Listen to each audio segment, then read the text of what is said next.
وسلم وزد وبارك عليه وعلى آله وأصحابه ووارث حاله وعلى من لديه صلاة وسلاما عليك يا رسول الله صلی اللہ تعالی علیہ وسلم۔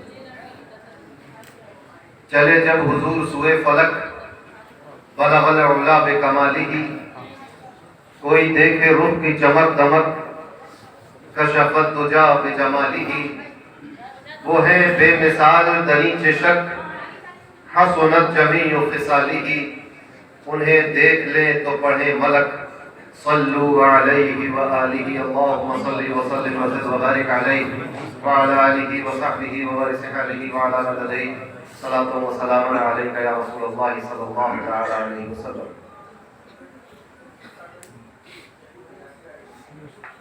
اللہ تبارک و تعالیٰ کا فضل و احسان کہ اس نے ہمیں اور آپ کو اس بابرکت اور نورانی محفل میں حاضر ہونے کی توفیق عطا فرمائے۔ 6 صدیوں پر مشتمل خانقاہ رضوی شریف کی تاریخ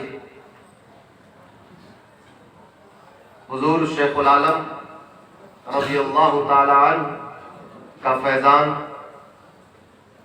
آج ان کے عرس کی شکل و صورت میں ہمارے سامنے موجود ہے۔ اپنی تمام قدیمی روایتوں کے امین، پیران سلسلہ کی روحانی وراثت کے وارث و امین، خانقاہ شیخ العالم کو بام عروج تک پہنچانے والی شخصیت، اطراف و اکناف عالم میں خانقاہ شیخ العالم کا تعارف کرانے والی ذات، حضور صاحب سجادہ مدد اللہ العالی ہمارے سامنے رونق افروز ہے۔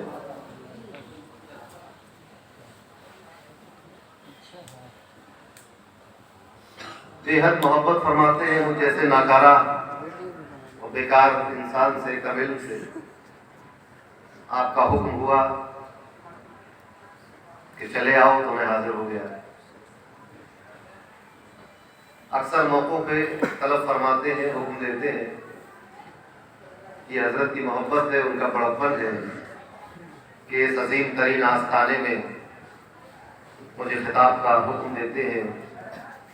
یہ وہ آستانہ اور وہ خانقاہ کہ جس آستانے میں ہندوستان کی سب سے عظیم درسگاہ یعنی درسگاہ فرنگی محل کے ممتاز اور موقر علماء اور محققین سر نیاز خم کیے ہوئے تشریف لائے۔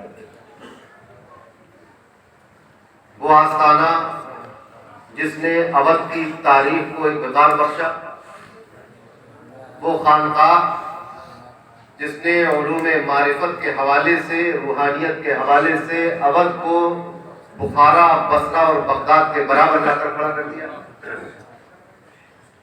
وہ آستانہ جس نے اپنے کردار اور اپنے عمل سے اور اس آستانے کے جانشین اور وارثان نے اپنے اخلاق اور کردار سے، اپنی تعلیم و تربیت سے خانقاہی نظام کو اوج ثریا پر پہنچایا اور اس کی شہرتوں میں چار چاند لگایا۔ یہ ساری حکایتیں، یہ ساری باتیں، یہ سارے واقعات کتابوں میں مذکور تھے جو بوسیدہ ہو چکی تھی۔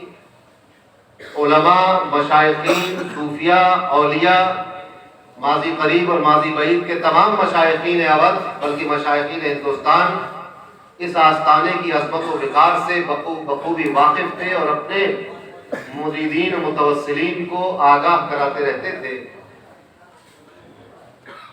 زمانے کے ساتھ ساتھ لوگ اپنی زندگی میں مصروف ہوتے گئے اور دین کے دوسرے شعبوں کی طرح اس خانقاہ کو بلکہ تمام خانقاہوں کو بلا دیا گیا، مگر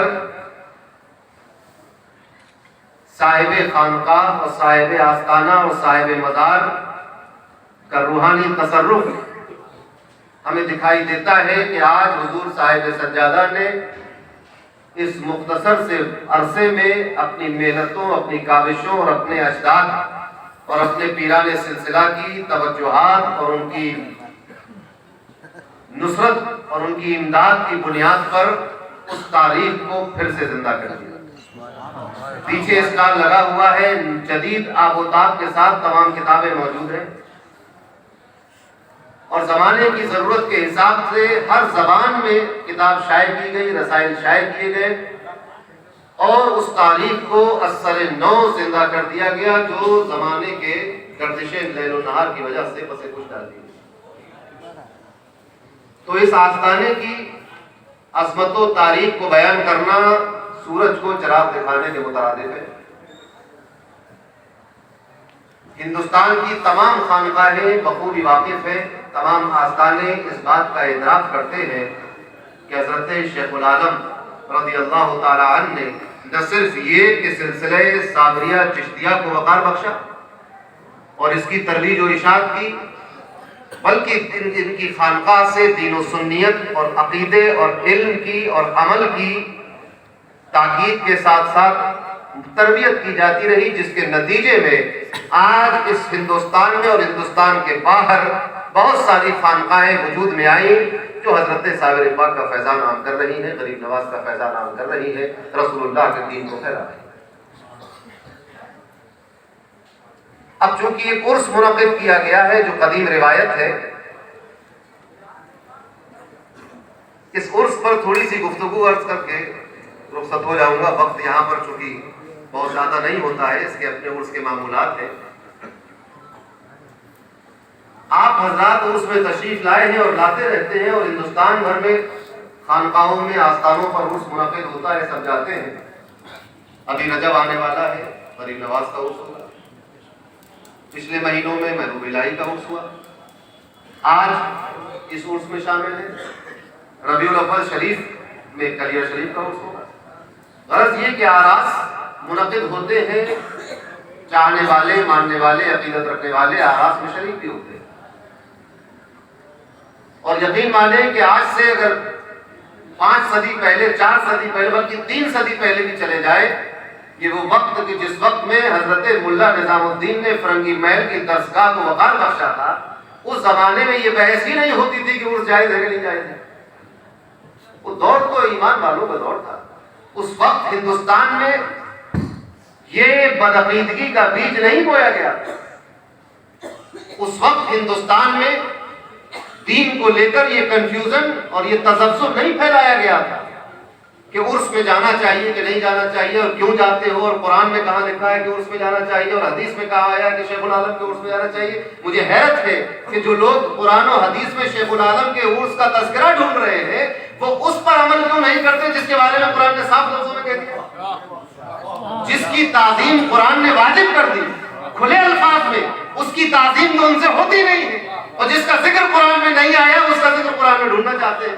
نیت کا فرق سمجھ میں آ گیا کہ نیت یہ نہیں ہے کہ اگر قرآن میں عرس کا ثبوت دکھا دو تو کل سے ہم اس میں شریک ہو جائیں گے۔ نیت یہ ہے کہ لوگ بھولے بھالے ہیں کہ قرآن سے عرس کا لفظ دکھا نہیں سکیں گے، لہٰذا ہم عرسوں کا بائیکاٹ کر دیں گے، یہی نیت ہے۔ ورنہ کیا وجہ ہے کہ رسول اللہ صلی اللہ علیہ وسلم کی عزت و توقیر کا ذکر قرآن میں اور بلکہ حکم قرآن میں دیا گیا ہے، مگر وہ زبان میں نہیں آتی۔ سلام کا حکم قرآن میں دیا گیا ہے، وہ زبان میں نہیں آتا۔ درود کی کثرت کی بات کی گئی ہے، وہ زبان میں نہیں آتا۔ عام طور پر رسول اللہ کو مخاطب کرنے سے منع کیا گیا ہے، اس سے باز نہیں آتے، مگر کیا وجہ ہے کہ عرسوں کا ثبوت قرآن میں ڈھونڈ رہے ہیں، حلووں کا ثبوت قرآن میں ڈھونڈ رہے ہیں۔ ارے جن چیزوں کو قرآن نے واضح طور پر بیان کیا اسی پر ابھی آپ کا عمل نہیں ہو پایا۔ اور رہ گئی بات یہ کہ عرسوں کا ثبوت اور آستانوں پر حاضری کا ثبوت، مزارات کی حاضری کا ثبوت قرآن و حدیث میں نہیں ملتا، یہ ایک جہالت کی بات ہے۔ ہوتا کیا ہے؟ کیا آپ بٹر چکن کا ذکر قرآن میں دکھا سکتے ہیں؟ اور فرائیڈ اور روسٹیڈ کا اور فرائیڈ رائس کا؟ تو یہ سب چیز حلال ہوں گی کہ حرام ہوں گی؟ بتائیے۔ تندوری چکن، دال گوشت اور سویابین ہے ذکر قرآن میں، تندوری روٹی کا، خمیری روٹی کا ذکر ہے کہیں؟ بڑے شوق سے کھا رہے ہیں۔